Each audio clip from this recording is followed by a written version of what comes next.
सूचना और प्रसारण मंत्रालय के केंद्रीय संचार ब्यूरो क्षेत्रीय कार्यालय नागपुर की ओर से विश्व पर्यावरण दिवस के उपलक्ष्य में एक विशेष कार्यक्रम का आयोजन किया गया। यह आयोजन नागपुर महामेट्रो, अवंती फाउंडेशन, SVK शिक्षण संस्था, झंकार महिला मंडल, आशा किरण बाल गृह और सृजन लोक विकास संस्था के संयुक्त तत्वावधान में 0 mile metro station Sitabuldi Nagpur में संपन्न हुआ। कार्यक्रम का उद्देश्य पर्यावरण के प्रति जन जागरूकता बढ़ाना और पृथ्वी के संरक्षण के प्रति सामूहिक जिम्मेदारी की भावना को सशक्त बनाना था। कार्यक्रम की शुरुआत सभी को हरित और सुखद प्रभात की शुभकामनाओं के साथ की गई। नागपुर के खापरी मेट्रो स्टेशन पर वृक्षारोपण किया गया। पर्यावरण दिवस के उपलक्ष्य में दिव्यांग और वंचित बच्चों के लिए चित्रकला प्रतियोगिता आयोजित की गई थी। इस प्रतियोगिता में छात्रों ने पर्यावरण बचाओ इस विषय पर मनमोहक चित्र निकालकर चित्रकला प्रतियोगिता में हिस्सा लिया। मुख्य अतिथि के रूप में झंकार महिला मंडल की अध्यक्षा आभा द्विवेदी उपस्थित थी। उनके साथ कार्यक्रम में शेफाली दुधबड़े, रीना पांडे, सुमित राठौड़, गायत्री वात्सल्य और अनेक गणमान्य अतिथियों ने भी सहभाग लिया। कार्यक्रम में दिव्यांग और वंचित बच्चों, शिक्षकों और स्वयंसेवी संस्थाओं ने भी उत्साहपूर्वक भाग लिया। श्रीमती आभा द्विवेदी ने कार्यक्रम में भाग लेने वाले प्रतियोगिताओं को स्मृति चिन्ह प्रदान किया। श्रीमती द्विवेदी ने अपने प्रेरणादायक भाषण में पर्यावरण के संरक्षण में महिलाओं की भूमिका पर प्रकाश डाला। इसके अलावा श्रीमती शेफाली दुधबड़े, श्री सुमित राठौड़ सहित अन्य वक्ताओं ने भी अपने विचार रखे और पर्यावरण संरक्षण के लिए सामूहिक प्रयास की आवश्यकता पर बल दिया। अंत में ईशा वर्मा ने सभी अतिथियों और सहभागियों के प्रति आभार व्यक्त किया।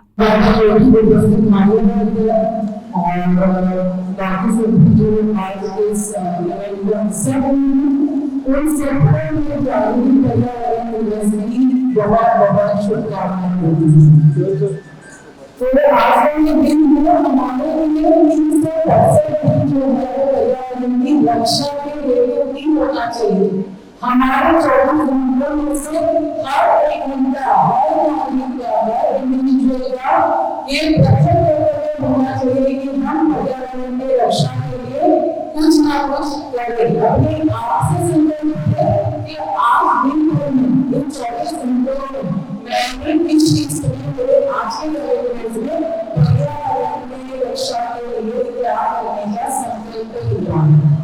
आप कुछ भी कर सकते हो।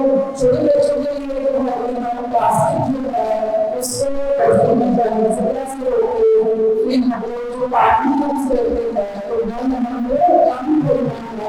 अगर उनके यहाँ बोलते हैं कम क्यों कर रहे हैं, ऐसे ही वेस्ट हो रहे हैं, लाइट चल रहा है तो नहीं है वहाँ पर, तो क्या हम बात है वहाँ बंद करके सबसे पहले लाइट बंद करें और बिजली का क्योंकि हमको सबको करना है। हमारी हर छोटी छोटी जो अधूरी होगी कि एक लाइट बंद करके जाके मुझे आनंद मिलना चाहिए, पानी बंद खर्च होने जाके मुझे आनंद मिलना चाहिए। और हम जितने लोग यहाँ पे उपस्थित है, अगर उनका एक दिन असेसमेंट करेंगे तो ऐसी छोटी छोटी कृतियों से जो है हमें कितना प्राप्त हो जाएगा, हमें कितनी बच जाएगी। हमने प्लास्टिक मिट्टी में जाने से कैसे होगा, इसके लिए क्या हमने किया, हम कभी बैठी है बाहर निकले। अगर हमको बाहर कुछ खाने का मन कर रहा है तो हमने घर से ही खाली प्लेट या रोटी चम्मच है ना वो लिया है। बाहर कहीं जा रहे तो हमने स्टील की बॉटल ली है, हमारा उनको स्मार्ट जिस दिन हम ये सब कर रहे हैं उस दिन आप फ्री में हम प्राइस आर्ट्स पे काम करते हैं। शायद आर्ट हम सबको प्राइस लगा है। कौन सी बात है हम बोल सकते हैं?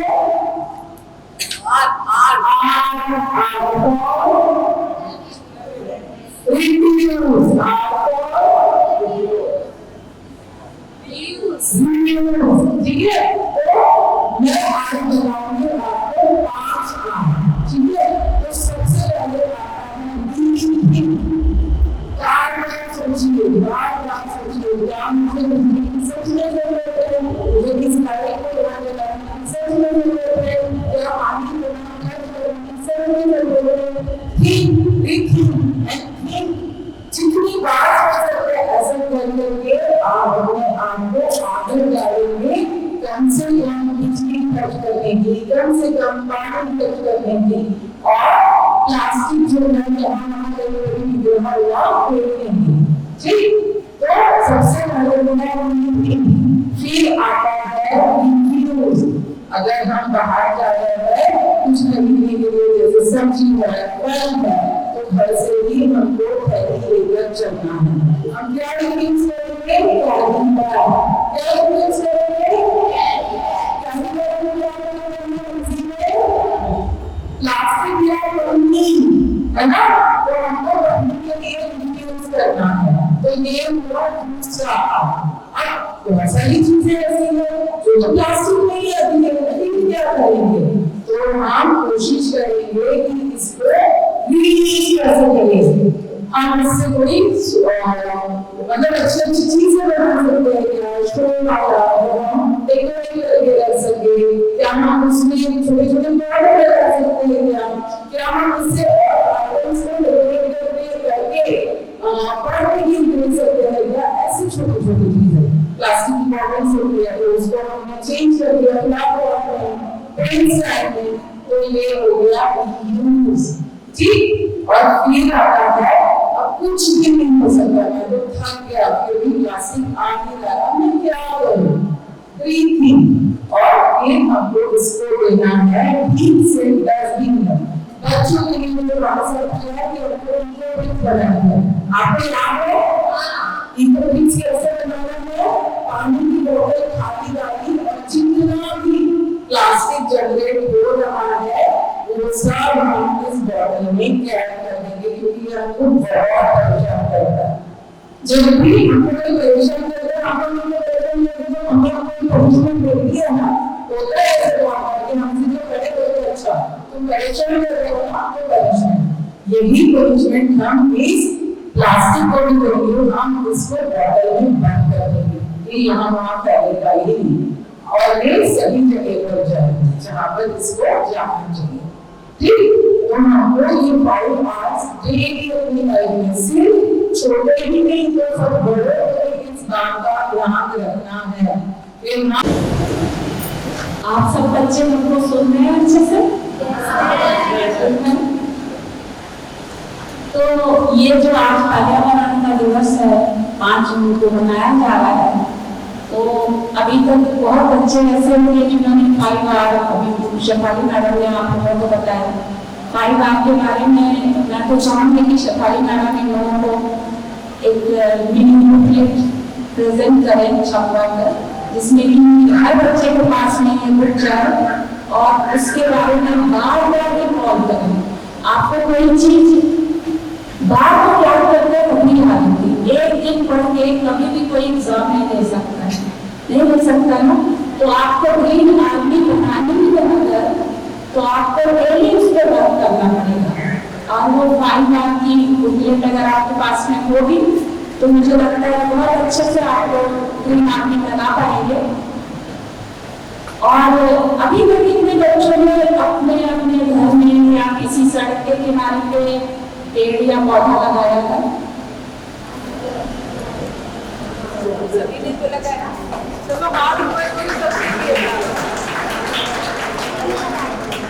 तो मेरा ये कहना है कि पेड़ की महत्वता आपको समझ रहे हैं, इसीलिए आप सभी बच्चों ने और जिन्होंने नहीं लगाया है वो आज विश्व पर्यावरण दिवस है, इसका मतलब ये नहीं कि आज ही पौधा लगाना है आपको।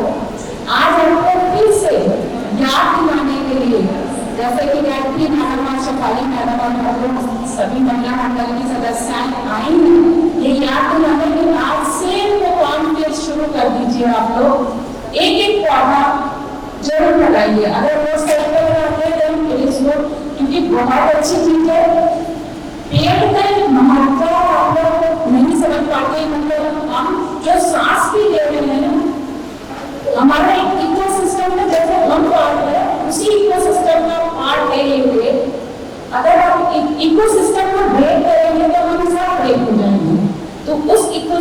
को लाइव बनाने के लिए हमको पेड़ लगाने बहुत जरूरी है। शुद्ध हवा हमको मिलती है। अगर हमारे वहाँ बारिश होती है तो उसमें भी वन ऑफ द आफ्टर सी समुद्र वगैरह के अलावा पेड़ का भी रोल रहता है, जो कि हमारे लिए बारिश वगैरह का मौसम आता है। तो पेड़ पौधे और सबसे बड़ी बात आपको पता है, होम्योपैथिक और आयुर्वेदिक का बेस ही रहते हैं। पेड़ नहीं होते, पौधे नहीं होते तो आयुर्वेद नहीं होता, होम्योपैथिक नहीं होता।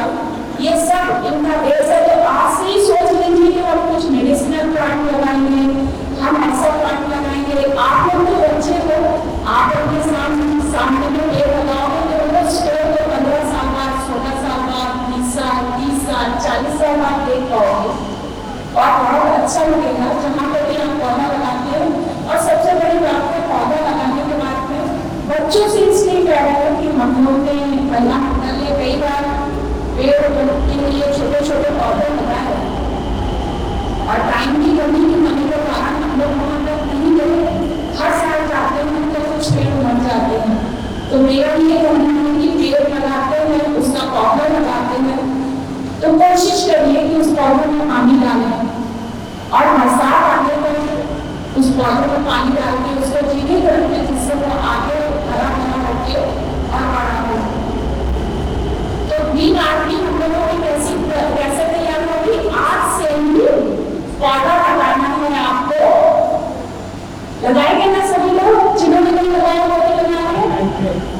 कहाँ कहाँ लगाएंगे? अपनी मैडम को बताएंगे, रोड साइड में भी लगाएंगे और उस पौधे को हर साल आप देखोगे बड़ा होते हुए, आपको खुशी मिलेगी। आप हम जब लोग रहते हैं वहाँ पे आपको पता है 2 डिग्री टेम्परेचर का हमारे घर के आसपास कम रहता है, क्योंकि वो पूरा सिग्नल हिल जो है हमारा पेड़ों से बदला गिरा हुआ है, उसमें धूप जरूर नहीं आती है ज्यादा, लेकिन गर्मी में गर्मी का एहसास नहीं होता है। तो गर्मी में गर्मी का एहसास ना हो, उसके लिए हमको पेड़ लगाना जरूरी है। और प्रोग्राम डिस्ट्रीब्यूट करके अगर आप उसे बनाते हो तो ये 100% गलत है। क्योंकि हम क्या करते हैं कि आज पर्यावरण दिवस है तो बहुत सारे लोग पेड़ लगा लेते हैं, बहुत सारे सेल्फी निकाल लेते हैं, फेसबुक, व्हाट्सएप, इंस्टाग्राम, न जाने कितने इंस्टाग्राम ऐसे कि आप सिर्फ आज की 24 घंटे के लिए फोटो डाल देते हैं, उसके बाद आप पेड़ को देखते भी नहीं, जानते भी नहीं कि कौन सा पेड़ है। आज मैंने पानी दिया नहीं तो वो धूप में क्या कर रहा होगा, तो पानी के लिए नहीं मिला रहा होगा। जैसे कि आप एक दिन टिफिन या नाश्ता नहीं करते तो आपको कितनी तकलीफ होगी, मम्मी नाश्ता के भूख लग रही है, प्यास लग रही है। क्या आपने कभी पेड़ के बारे में ऐसा सोचा है? नहीं सोचा। हमें सोचना पड़ेगा।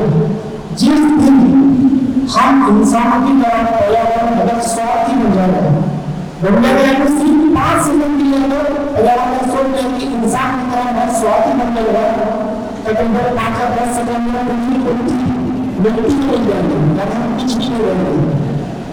पर पर्यावरण हमारी तरह नहीं सोचता। जिस पेड़ को लगाते हैं उसे पानी देना, उसे देखभाल करना ये काफी जरूरी है। हम अपने हर एक जो चीज है खुद के लिए करते हैं, जैसे कि मोबाइल, हमारा रुमाल, हमारी चप्पल, पानी बोतल, क्या भाई, इसके अलावा बहुत सारी चीजें जो हम खुद भी करते हैं, जो किसी से शेयर नहीं करते और देते भी नहीं। क्यों? क्योंकि हमने उसे खरीदा है। क्या हम अपनी लिए एक पेड़ लगा सकते हैं? और कब तक चलेगा? कब तक? आप इस बार तकरीबन 45 तक हमारा टेम्परेचर जा रहा है। आप एसी को ठंडा करने के लिए एक एसी लगाना पड़ेगा। आगे वाले फ्यूचर में अभी मेरे बच्चे 5 साल के हैं, मैं बता देता आपको ये जब ये ब्रेन उम्र की हो जाएगी, 34 साल की मेरी उम्र है, जब ये 34 साल की हो जाएगी तो इस एज के बच्चों के सामने नौकरी, एजुकेशन, जॉब ये कोई नहीं मिलेगा। जिंदा कैसे रहना है ये सबसे बड़ी समस्या है। आप लिख रहे हैं मैं एक तकरीबन 8 साल से पर्यावरण में काम कर रहा हूँ। बहुत सारे स्टेट नेशनल ये जो प्रोग्राम होते हैं मैं भी करता हूँ, इंटरनेशनल जो भी मीटिंग होती है वो भी मैं करता हूँ। ये सबसे बड़ी समस्या है कि आने वाले समय में हम अपने बच्चे के लिए क्या करेंगे? बहुत सारी स्टेट भाई, सोना, चांदी, दागिना, नागपुर में फ्लैट, मुंबई में फ्लैट, आने वाले समय में आपका बच्चा पर्यावरण में बचेगा तो क्या करेगा, क्या करेगा? 2000 स्कूल को हम लैब देंगे सर, तो उसमें कम से कम 2 पेड़ ऐसे लगाओ जो आपको हमेशा 2 पेड़ बड़े ऐसी की गर्मी को महसूस करा सकते हैं। और हर बार हम ये छोड़ देते हैं, पेड़ बीच में आ रहा है, दीवार करके काट रहा है। ये नहीं सोचते कि उस पेड़ की वजह से हमें हवा मिलेगी, ऑक्सीजन मिल रहा है, जमीन का टेम्परेचर कम होने लगा है, वो पानी पकड़ के रखा है। अभी आप देख लीजिए नागपुर में या पुणे में अभी जो बारिश हुई सर, पुणे में बहुत बेहतर जरूर होगा। किस वजह से? हमें हर जगह प्रॉपर्टी बना दी। ये अभी लोगों को बताने की जरूरत है। मेरी सोच है कि आप खुद से करो, लोगों को मत पता होगा। मैं खुद नाम बताऊँ तो मैं बताता हूँ, मेरी बच्ची 5 साल की है, क्योंकि 1 वर्ष की है, जब से 1 साल के तब से मैं इन्वायरमेंटल का काम से करवा देता हूँ, ताकि आने वाले समय में उसे कैसा था, पर्यावरण क्या है, पेड़ क्या है, मिट्टी क्या है, पंछी क्या है, ये सब चीजें आपको बच्चों के अंदर अभी से दिखानी पड़ेगी। आप पिकनिक में बच्चों को लेके जाते हो तो मेरा अनुरोध है, आप उन्हें ऐसी जगह चले जाओ जहाँ सिर्फ इन्वायरमेंट है, पंछी प्राणी को देख सके, यानी उनका जीवन गुजारा किस तरह से होता है। अगर एक पेड़ अपन काट देते हैं तो उसके ऊपर आने वाले कितने सारे पंछियों को अपन बेघर बना देते हैं, मधुमक्खी उनका आवाज अपन छीन लेते हैं। हमारा थोड़ा सा कुछ हो जाता है तो हम को सोचेंगे और वो कहाँ जाएंगे, किनसे कहेंगे? और प्रकृति का जब हमने प्रकृति के ऊपर अधिकरण किया, प्रकृति ने उसका 100% जवाब दिया है। समय से पहले बारिश, हवा, पानी दोनों का नुकसान हो जाता है। और हम बोलेंगे निसर्ग ऐसा है, कुछ नहीं। आज जो कुछ भी हो रहा है वो हमारी वजह से हो रहा है। हम प्रकृति जिस तरीके से कर रहे हैं अगर हमारे पीछे है। व्यवस्थित ये है कि आप जहाँ आपको लगा सकते हैं, जहाँ पर आप पेड़ लगाइए, पर एक ही पेड़ लगाइए और उसका पूरी तरह से ख्याल रखें, छोटे से उसे बड़ा करें, ताकि आने वाले समय में हमारे पेड़ बढ़ते रह सके। या तो ये हो जाता है कि हम पेड़ लगाते नहीं, अगर जब हम बढ़ेंगे तो हमें लगाने के लिए तो फिर होना तो कम से कम क्या कर सकते हो।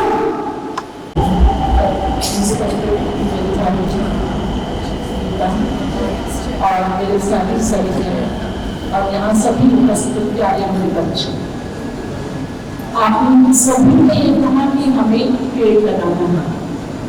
बच्चों ने बहुत सुंदर यहाँ पे ड्राइंग्स भी की है, जिससे उन लोग अपना एनवायरनमेंट क्या है इसको फील कर रहे हैं।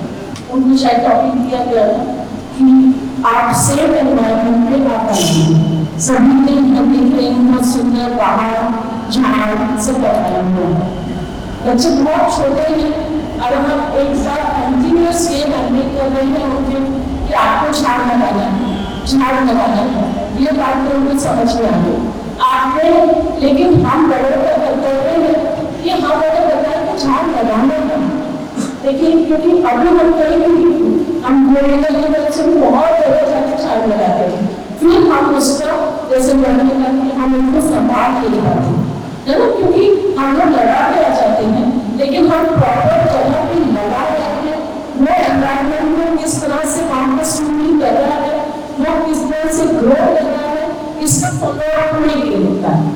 तो मेरा ये कहना है कि हम बच्चों को डायरेक्शन इस तरह से दें जो कि उनको अल्टीमेट गोल हासिल करने के लिए उनके साथ लगे। हमें अगर सिर्फ ये नहीं है कि हम उनको बड़े झाड़ लगाना है, सभी को समझ आती है कि झाड़ लगाना है।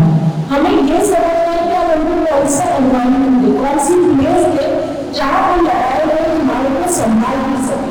उनको ये समझ में है कि ग्रो कैसे करना है, उसको हम लोग कहते हैं देखिए, जैसे मैंने कहा कि हमें देखना चाहिए। और मेरा ये कहना है कि ईच वन ग्रो, ठीक है, वो आपके साथ कर रहे हैं, आप हमें जिससे बहुत लोगों को मदद हो। मेरा सुझाव है क्योंकि मेरी आप जैसा कीजिए कि मेरी कंपनी बहुत सारी मेरी मदद द्वारा लगाए गए झाड़ के आम के झाड़े अभी इतना और उससे हुआ है कि हम लोग आराम से उसको खा सकते हैं और बांट सकते हैं। तो ऐसे ही अगर फलों के झाड़ को सोच के लगाएंगे तो मेरे ख्याल से बहुत ज़्यादा हम उसको एक उसका अल्टीमेट के लिए तो हमने यूज कर लिया तो और अच्छे से उसको संभालना है। पर्यावरण को समझेंगे, झाड़ भी समझेंगे और उसी वही जगह फिर